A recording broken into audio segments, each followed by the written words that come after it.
Tell me something. I mean, I know you've had many young women. I was just wondering, why me? Shouldn't the question be, why not you? I was falling hard. I didn't even know that a man could be that perfect. Will you marry me? It was a whirlwind. It was the happiest time of my life. That's when everything I knew shattered. That's the trailer for Tyler Perry's new thriller, A Fall from Grace. The flick focuses on a woman looking for a second chance at love, but just when she thinks she's found it, things go horribly wrong. Now, I had the opportunity to sit down with the stars of the film, Crystal Fox, Phylicia, Rashad, Bresha Webb, and the one and only Tyler Perry. Take a look. How's it going today, y'all? Good, good. Everybody's looking great. First of all, great job on the movie A Fall from Grace. Thank you. Mr. Perry, in all your films, like every time I watch them, like the women are strong, even like in their darkest hour. Miss Fox, you played Miss Grace, and even in your darkest hour when you're sitting on trial, you still had an air of confidence and regalness about you. Do you write the characters like that, Mr. Perry, or that's just how the actors make them come out? You know, I never do a full description of the characters in the beginning for an actor for their own breakdown. I want them to bring it to life. So when I'm writing a woman, I'm thinking about my mother for sure and all the things that she went through, her grace, her class, her dignity, her lack of understanding how valuable she was, her ability to never really get to worthy for herself.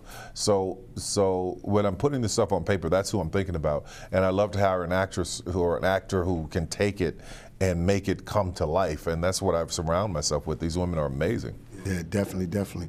Let's expound on your character, tough, hard-nosed lawyer, you know, trapped in the basement, hollering for coffee. And ashtrays. Yeah, I got an uncle like that. So when I saw that character, the first thing I thought about was him. Is he really a hard ass, or he just wants the best from his I think it's young both. He's a hard ass who wants the best, who has no respect for people who don't respect him being there that long, watching everybody come in and do better than him and leave and go make all this money. And he does it for the passion of it. But I think he's tired, a curmudgeon, and it's probably time for him to let it go. But he probably would have nothing else in life if he did. So he's a fun guy to play. Miss Webb, firecracker, you know, firecracker. But you had to have somebody like that fuse when you were preparing for this movie.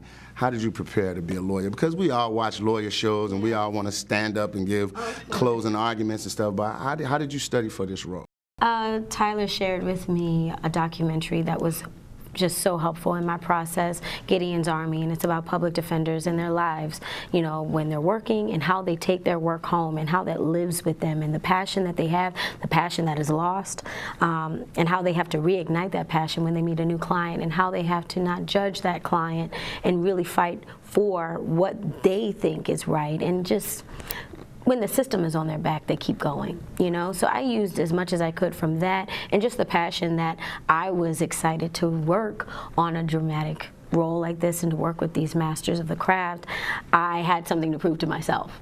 And Jasmine and I both could relate in that way. And so that's how I just discovered it. To the vanguard, the matriarch, everybody's mama on TV. First of all, let me say it's an honor just sitting here in front of you speaking. When working with the rest of this cast, new and old, do they make you step your game up? Because we always talk about, we always talk about younger actors when they get around the veterans, like I had to step my game up. Do sometimes veterans be like, slow down, let me show y'all how this is done. Let me keep applying pressure to you all. When you go on a set with newfound actors, do you apply pressure, or you just do you and tell them to catch up? Oh, I take inspiration. Okay. You know, if you were to watch films, let's say from the 40s to now, you would see change in acting style. Not just directing, but in the way actors express themselves. You would see the development, you would see the unfolding of it. And this generation of actors, they're spot on, honest, no frills, you know, I take inspiration from that.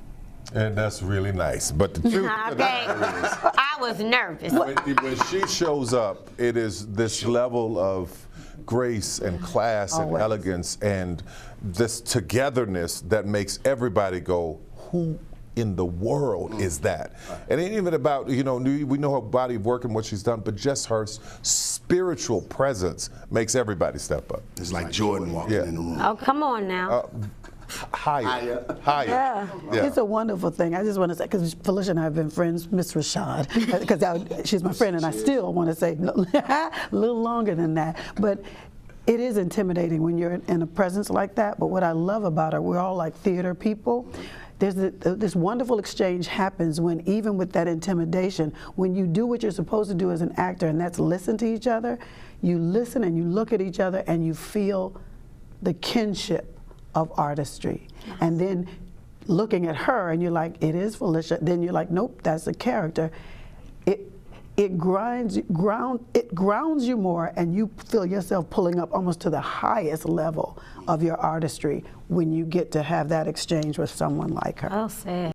Where your character could have a lot of young brothers out here changing their mind about this dating scene, because I mean, pretty stunning. I was like, okay, I could see, you know, where this is going, but I probably would have got caught up on that one. Talk about your character, how vulnerable she was, because my mother always told me, you know, the best thing you can do to a woman is compliment her and always let her know that she's appreciated. You can buy everything in the world for her, but if she doesn't feel like she's appreciated and she can get that from somewhere else, she will. And playing that role, did you think about women that, I don't want to say call it abuse, I think that's the wrong word, but they just don't get attention paid to them. They don't feel loved, they don't feel wanted. So it's easy for somebody to prey on them in the interim. Like, how did you deal with that when working on this role? Well, the first thing is that she was betrayed by her first husband, and he left her for his secretary. That did something to her spirit and her idea of herself. But one thing that I loved about it was that she was still open. She was longing and open to wanting to be loved again. The part in this movie that I see happening to us a lot of times, people think when they say we're weak, that's the part that upsets me. You're not weak if you stay open. But what happened, and the way he got her, was that he did make her believe she was beautiful, make her feel that she was. That's why when it turns another way, she loses another sense of herself. My thing for everybody is, please stay open. Longing, nothing's wrong with that, but don't lose your sight. Is it stay woke? Stay woke. Hang on to that gut feeling. Trust it with everything in your body, and always keep it there so it'll balance out the getting lost in what they say until they show it in what they do. But yeah, I hope I represented for a lot of women to please stay open. Love is available no matter how old you are, but also just stay aware. Thank you all for taking the time to talk with me. I really appreciate it. Thank you very much. God bless you. God bless. Thank you. A Fall from Grace is out on Netflix now. Coming up on Later with Leon, I got professional bull rider Aaron Baxter's in the building. He's gonna show me how to ride bull, y'all.